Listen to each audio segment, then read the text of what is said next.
Үшінші курс биотехнологиялық практикасы барысында тәжірибелік жұмыстар университет зертханасында жүргізілді. Алдымен зерттеу үшін зарық қоректік ортасы дайындалды. Тәжірибеде цианобактериялардың таза штамдары қажет болғандықтан, қолда бар штамдарға микроскопиялық талдау жүргізілді. Нәтижесінде номер 0, номер 6 және номер 15 үлгілері таза дақыл ретінде анықталды. Осыдан кейін негізгі тәжірибе басталды. Әр штам үшін 2 қолба дайындалды. Біреуі бақылау тобына, екіншісі тәжірибелік топқа арналған болатын. 2 қолбаға да 5 мл цианобактерия культурасы енгізілді.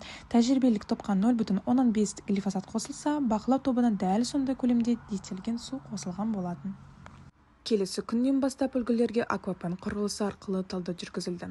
Зерттеу барысында 3 негізгі көрсеткіш өлшенді. Біріншісі quality, яғни сарпа көрсеткіші, екіншісі OD, optical density, бұл жерде оптикалық тығыздық қарастырылды, және соңғысы FT, флуоресценция көрсеткіші.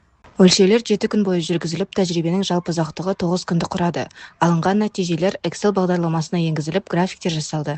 Зерттеу нәтижесінде глифосат әсеріндегі цианобактерия штамдарының өсу белсенділігі салыстырылды. Қорытынды бойынша номер 0 штам пестицид әсерінде ең жоғары өсу көрсеткішін көрсетті. Номер 6 штам қалыпты деңгейде дамыды, ал номер 15 штамның өсу белсенділігі ең төмен болды.